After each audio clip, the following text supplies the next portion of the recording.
All right, ladies and gentlemen, tonight at Gestalt, thank you so much. This is the manifesto of bad poetry. Some of us have come to poetry seeking enlightenment. Some of us have come to poetry seeking identity.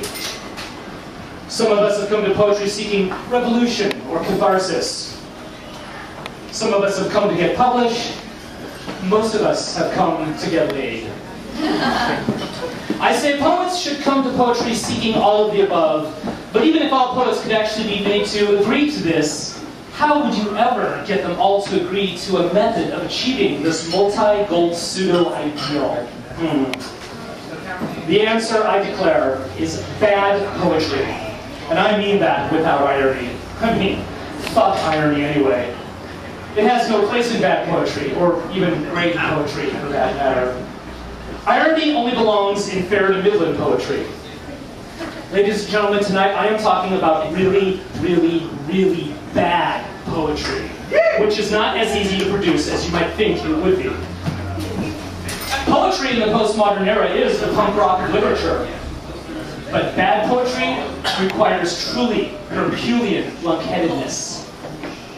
I'm talking about lyrical ballads recounting right-wing orgies centered around Dick Cheney and Barbara Bush. I'm talking epic verses of young runaway Trotskyites holding marathon shitting contests in theater district parking lots, with prizes given out for longest, largest, stinkiest, weirdest color and texture, and of course loudest grunt while shitting. I'm talking about high school diaries of abused goth girls that make Robert Haas sound like G.G. Allen. It's not like these things are right up there on the surface. You have to dig in some fairly fetid patches to come up with these truffles. So tonight here at Quiet Lightning 4, I am announcing the establishment of the San Francisco Anti-Slam. And there will be some very good poetry at first. There will always be some good poets who won't be able to resist the novelty. But that novelty will wear off. The good poets will drift away because they will have no choice. What's going to be left after that? A stripped-down gallery of fringe-ass frinks, better known as frinks. Emotional frinks, spiritual frinks, and the frinkishly deviant. A goulash of psyches impelled to push the envelope, to push the button of every upholder of good taste. You name it. Transgendered Hells Angels, abducted Scientologists, mentally redisturbed lacrimologists. Oh, mock, ridicule, or be offended if you must. That's the point. This is not about negation for negation's sake. This is about creating a new kind of chaos in order to see what type of structure emerges from that chaos. Good poetry, even if it is the best poetry ever produced, has lost the power to effect the serious social change required because of its commodification.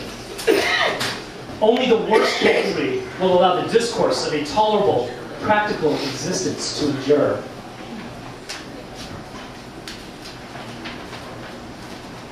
Above the door to our reading series alcove, there shall be a sign. Leave your pride, dignity, and poses at the door. Bring in nothing but your fear, shame, and disgust. Oh, and we will make fun of the good poets. We will have dartboards with Ezra Pound's profile on the bullseye. Allen Ginsberg's face will grace our toilet paper so that you won't be able to tell where the Klingons end and Allen's beard begins. We shall encircle an effigy of William Blake and mercilessly taunt said effigy that we are having a hell of a lot more fun than he ever did, which won't actually be true. But every movement needs a few delusions after all. And we shall worship before vast airbrush portraits of Jewel and Rod McEwen. Only in exploring what most annoys us, and what we would most rather not deal with, is what we most dislike in other people. All the shit inside of our animal selves we most want to pretend isn't there. Only in this way shall we pass through these obstacles. Talented poets will pour forth the caramelized amber of their souls, will dazzle the masses with a brilliant, shining resonance, will elevate the noblest nature of our souls. Talented poets will be enshrined will be lionized, will have their praises sung, and will be forgotten by all but your neighborhood library. And even then, they're not so sure what they did with the index card. But those talents shall never pass through the anti-slam and come out on the other side unchanged.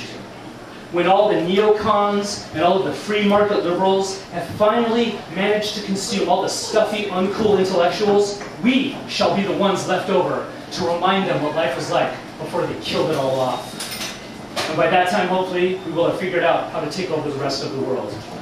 Thanks for coming tonight, everyone. And we'll be taking out subscriptions to our online newsletter right after there at the break. Yay!